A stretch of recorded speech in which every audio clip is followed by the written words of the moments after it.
Hi hello welcome to my channel.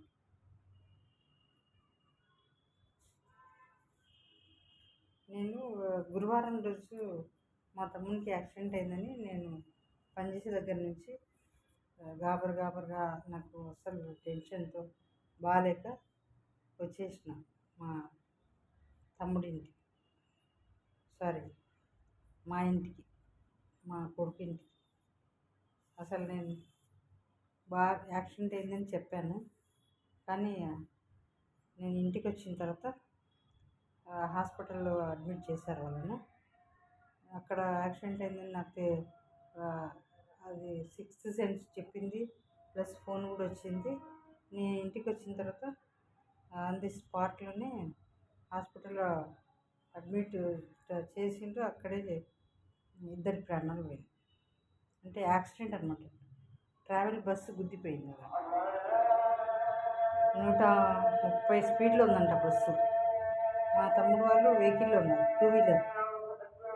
ఇంకా అది వింటానే ఇంకా నేను బీపీ డౌన్ అయిపోయి నేను అస్సలు బాగలేను. 2 డేస్ తర్వాత ఇప్పుడు ఈరోజు కోలుకున్నాను. అట్లా మన వాళ్ళు ఏదన్నా అయితే, అంటే ఓన్ బ్రదర్ కాదు, మా క్యాస్ట్, మా రిలేషన్. సో వాళ్ళకి అట్లయితే కూడా మనకు కూడా అంటే స్ట్రాంగ్ ఉన్న వాళ్ళు ఉంటారు. నేను ఆల్రెడీ పేషెంట్ దగ్గర ఉండి నేను అలసిపోయాను కదా, అది వింటనే ఇంకా నా బాడీ సహకరించలేదు. వెంటనే మా కొడుకింటికి వచ్చేసాను. వచ్చి 2 డేస్ ఉన్నాను.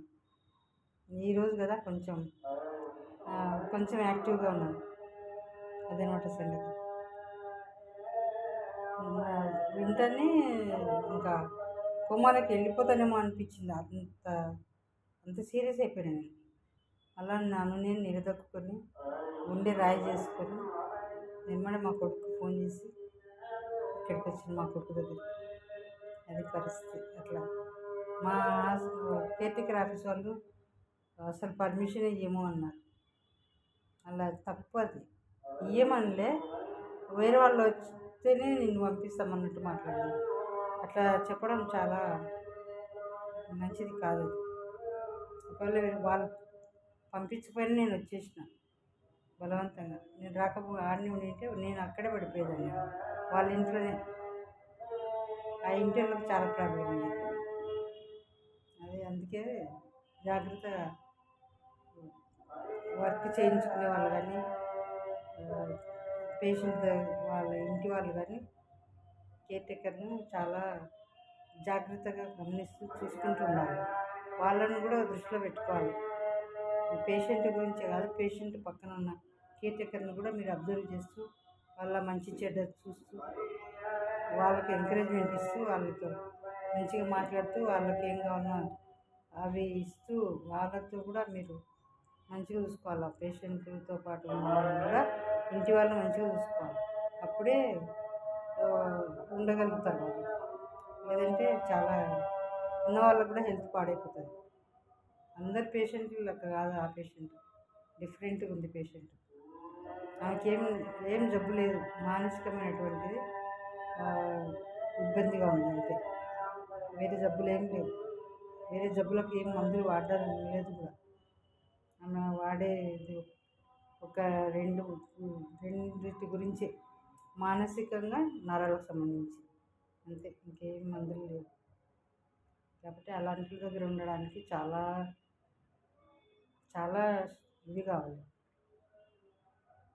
డేర్నెస్ ఎక్కువ ఉండాలి.